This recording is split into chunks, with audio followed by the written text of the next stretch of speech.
Hi, this is Kevin Baumer, Deputy Director of the Colorado Municipal League, and welcome to this week's edition of the CML Video Statehouse Report.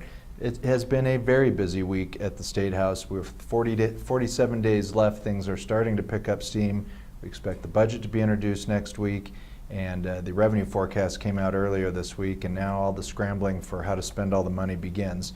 For CML and some of our issues, broadband was a good week for broadband. Both Senate Bill 2 and House Bill 1099, which we've talked extensively about already, both are on their way to the governor's desk. These are both CML support bills and are a big deal for rural broadband. A new bill that was just introduced is House Bill 1312 by Representatives Hansen and Herod and Senator Donovan. This is a state version of net neutrality, and we're still investigating this bill. I expect we're going to be supporting it. We'll check it out a little bit more. This is House Bill 1312, brand new.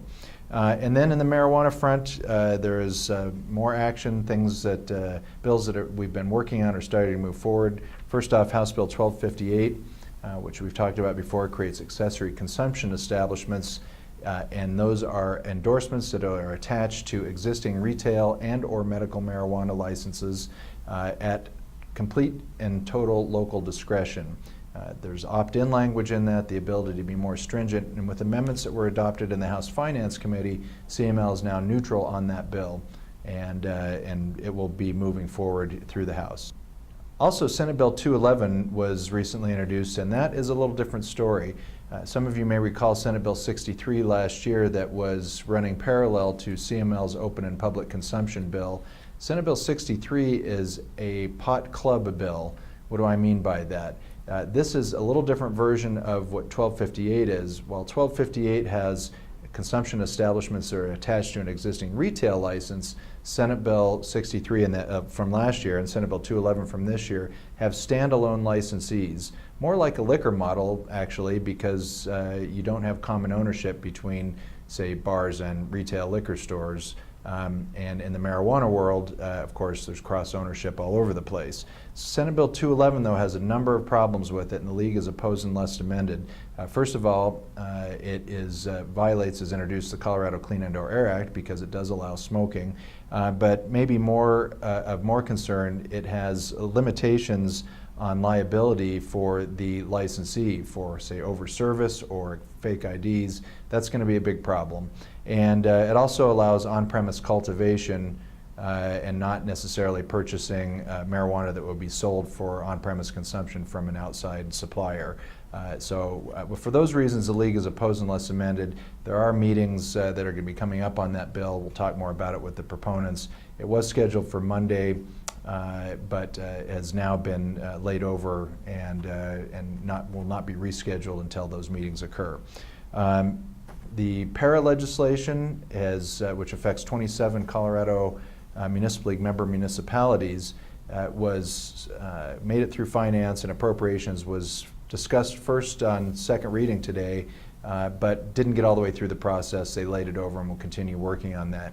Our expectation is that the bill will emerge from the Senate pretty much the way the Senate Finance Committee adopted it, and we'll continue working with the House on issues that are still outstanding for our member municipalities that are in para. Switching gears to beer and liquor, still no fermented malt beverage bill. We talk about that every week now since the stakeholder meeting on a draft bill occurred in early February.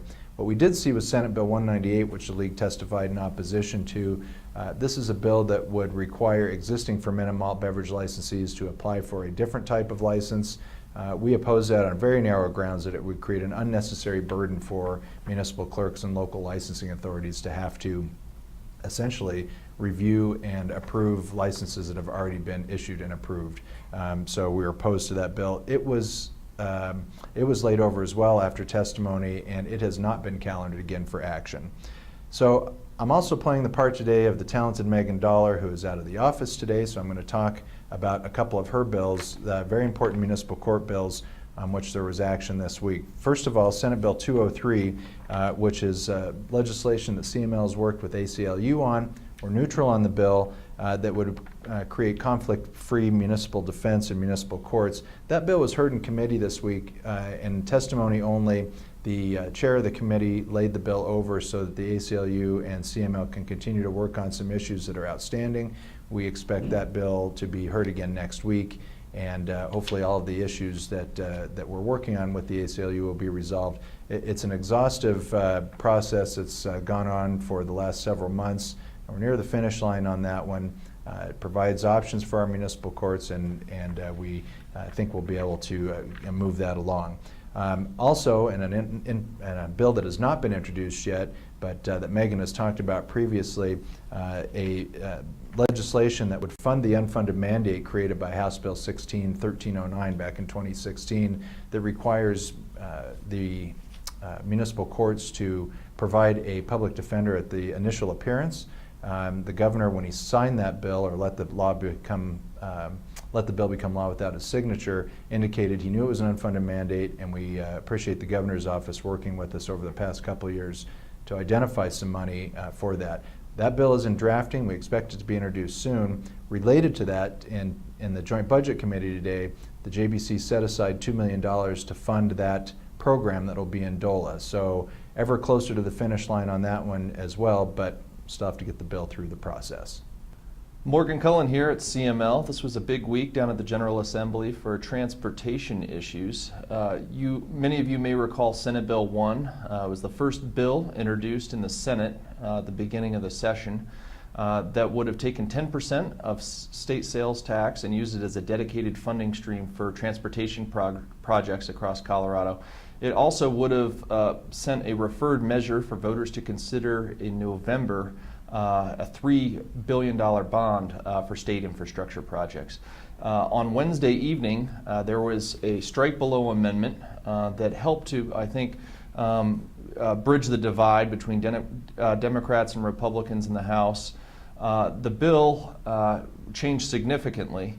What it would do is it took $500 million that would go directly towards state transportation projects in fiscal year 18-19. It would add another $150 million for state transportation projects in fiscal year 2019-2020, and then it would also delay referred bonding questions that voters would consider until 2019 to give an opportunity for a citizen initiative to be considered in 2018 that would include some type of new revenue, both for the state and for local governments across Colorado.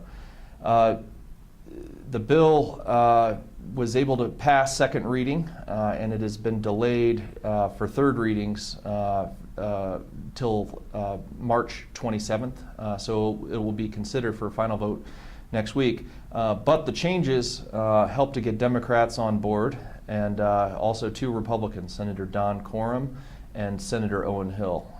So we're going to see where that goes and monitor this legislation closely as it moves forward. So that ends a busy week at CML. It will only get busier. Our saying around here is that there's two halves to the session. The first 100 days and the last 20. We still have 47 days left as of today. When the budget starts coming in, that will demand a lot of attention. First in the House, where it'll be introduced, and then we'll move over to the Senate the following week. In the meantime, some of the other bills that we're talking about will be working their way through various committees. You can check out all of the bills that we're following, the links provided, as well as specific lists of support and opposed bills, and stay tuned next week to see what changed.